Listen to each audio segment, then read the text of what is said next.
Season 1970 turned out to be as raw and bloody as rugby league can possibly get.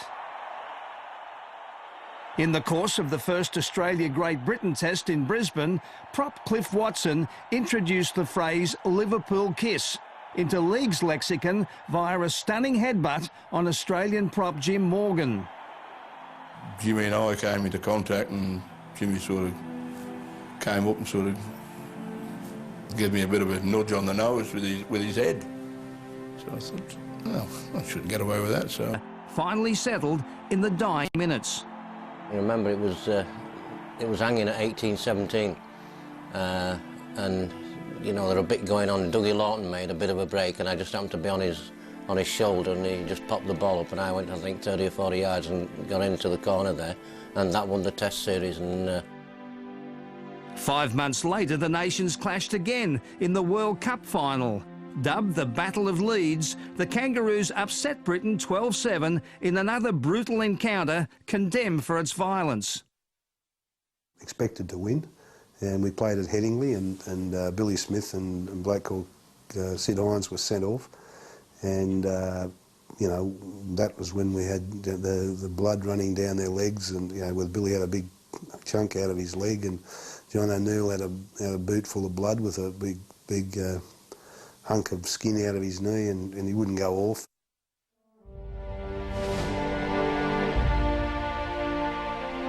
Coached by Jack Gibson, St George pushed Souths all the way in the 1971 Grand Final.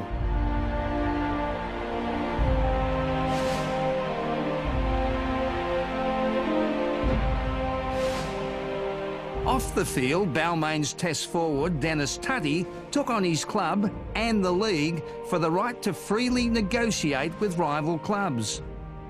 I was told by a club official that I had to play for the Balmain club under what they told me, or I didn't play rugby league at all, which at the time I didn't think was fair, so I proceeded to sit out the season. And I commenced legal action against them, which took a very long time to get underway, and after 2 years I won an equity court decision by 3 judges to 0. Though he'd blazed his way for all footballers, Tutty missed out on the big money contracts that quickly engulfed the game. Big spending, Easts and Manly, both bolstered by freshly imported stars, met in the 1972 Grand Final. They say you never forget your first, and it was unbelievable to think that here I was 2 years out of school, and I'm down playing in a grand final with people like Bob Fulton and Malcolm Reilly, Billy Hamilton, Freddie Jones. Unbelievable, Freddie. And I was playing in a grand final against people like Beats and Harris, Johnny Brass, all those blokes that you know, I dreamt of playing with when I was a kid. You know, and I think we were a little bit unlucky. You're done by. I think there was a couple of very, very dubious decisions in that grand final that could have gone our way, you know. Season 1973 produced a finale which has been called the wildest and toughest grand final ever played. Through the magic of their blonde-haired wizard Bob Fulton, Manly beat Cronulla 10-7 in a game of unrestrained savagery. They was as bad as us, like, you know, we knew if we didn't respond, they'd walk all over us. As people said, they had a better side, and maybe they did, but we had some great players too. Rogers and Pearce and Madison and the big fella, Eric Archer, you know, we had a bit of talent. If we'd have laid down and let them walk all over us, they'd have hammered us, and we didn't do that, and it was a bit unlucky to lose. I don't know about that. I remember seeing Tommy Bishop belting Lurch when Lurch was on his knees. I think that Cronulla started it, and that was the only way they were going to beat us. Days later, the Kangaroos left for England on another Ashes campaign. The series, ultimately won by the Aussies in the third test, played out on a frozen Wilderspool Stadium in Warrington. A return Ashes series in Australia followed in 1974. Again, it came down to the third test, and again the Kangaroos rose to the occasion with captain coach Graham Langlands delivering one of his finest ever games. In a remarkable moment in Australian sport, the SCG crowd chanted "Changa, Changa" in honour of their hero.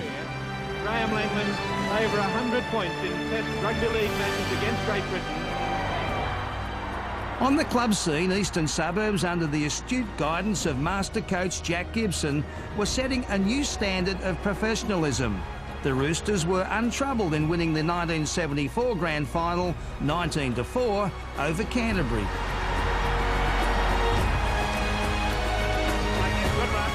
Still going. Got it to Mays. Mays is in the clear. He's going to score. East won again the next year over St George in the grand final. Langlands through the dummy, but Mullins picks him up on the quarter line. The match was a tragedy for the great Lang. Getting more about it. I knew that they might look like a pair of tennis shoes, but anyway, I wore them that day, and nothing went right. But it had nothing to do with the boots. I had an injection, and the injection hit a nerve that controlled my leg, and it wasn't the doctor's fault. It's just that.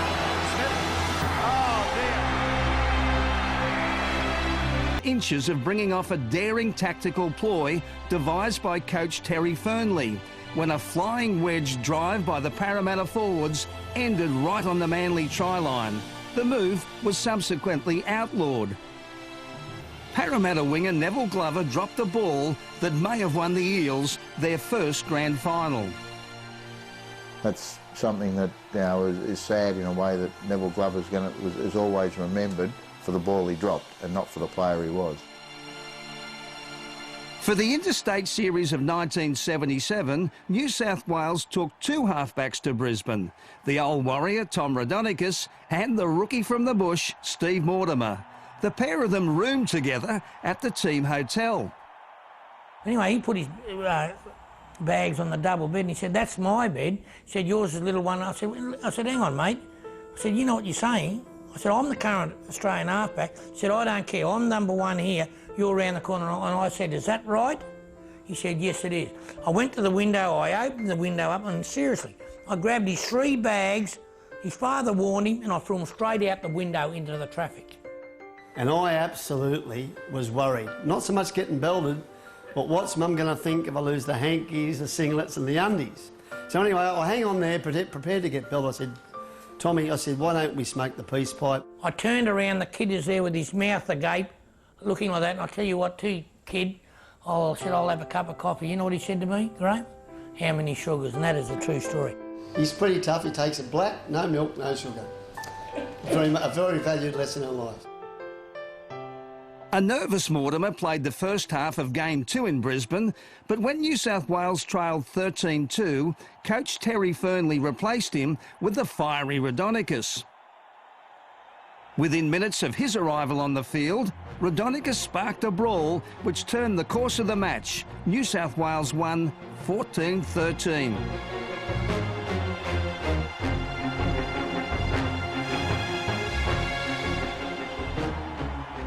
In 1977, St George and Parramatta needed 3 hours of football and 7 days to settle the issue after playing the first grand final draw in history.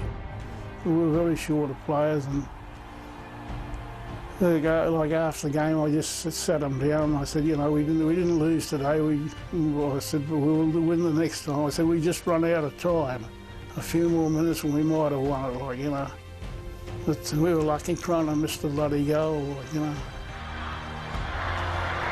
7 days after their 9-all, 100 minutes draw in Game 1, the two teams returned to the Sydney Cricket Ground. With Lock Rod Reddy a controversial figure, the Saints ripped in and scored a smashing 22-0 victory. Cautioned 5 times by referee Gary Cook, Reddy was rated by many observers as lucky to stay on the field. In the headline count, season 1978 belonged clearly to a flamboyant referee, Greg Hollywood Hartley. Hartley's perilous path through a sensational final series was littered with controversy, coaches' complaints and drama. In the end, Manly, coached by Frank Stanton, negotiated the minefield magnificently and won the title despite battling through both a semi-final and grand final replay. I wasn't biased toward any player that ever ran onto a football field. I had difficulties with players at times, but I was never biased in any way, shape or form running onto a football field.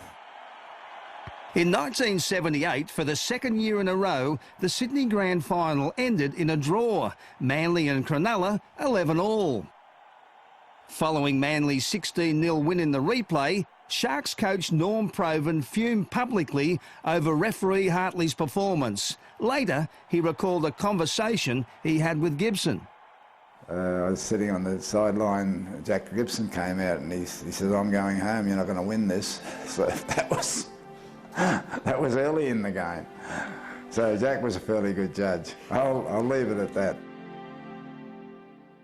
Earlier that season, a fierce battle between Manly and Western Suburbs at a suburban ground in Melbourne set in train what would become known famously as the Fibro Wars, featuring the two clubs.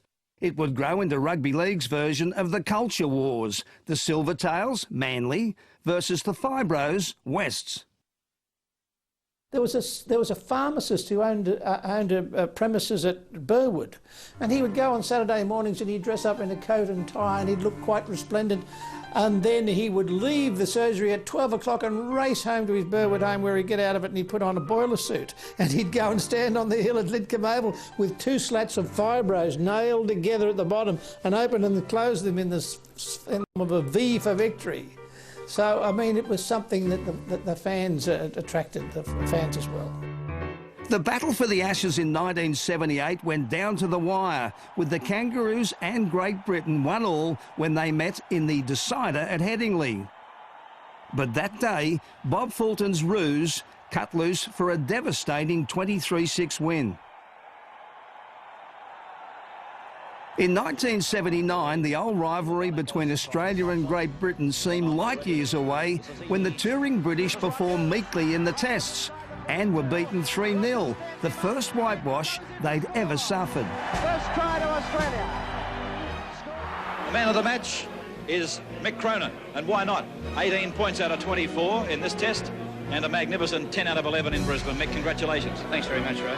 Well, you know, Rugby League was looking increasingly like a game in need of something new and different.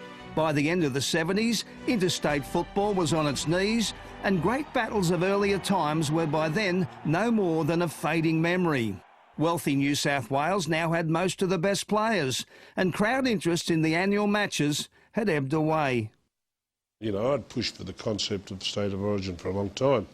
And it took a bloke called Ron McAuliffe, basically, because he was sick of seeing Queensland get belted, you know, every year they'd get belted, and a lot of times it'd be with Queensland players in the New South Wales side. Now there's a sight to see. Big Artie in the maroon of Queensland and captain.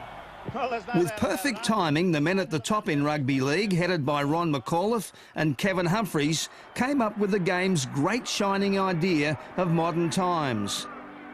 And so it was on the night of July the 8th, 1980, State of Origin football was born. We're going to take it seriously. I remember running out at Lang Park and there was 40,000 people and 17 New South Welshmen, and all the rest were just screaming for blood. So if you hadn't taken it seriously when you ran down that race, I'm telling you, and ran out onto that, you know, they call it the Cauldron, and they deserve it to be called the Cauldron because it was just an amazing place to play. Touchdown is in. Now they're at it. The ladies are definitely restless. Beatson's in goal.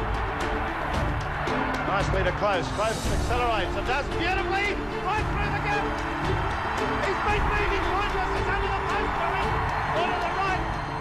And what a mighty beginning it was in support of the Origin concept. With a passionate Queensland display, 35-year-old skipper Arthur Beetson leading the charge and bringing down the Blues. League men mightn't have realised it quite then, but they discovered an entertainment phenomenon for the game's long-term future. The crowd have gone absolutely berserk. here at Lang Park.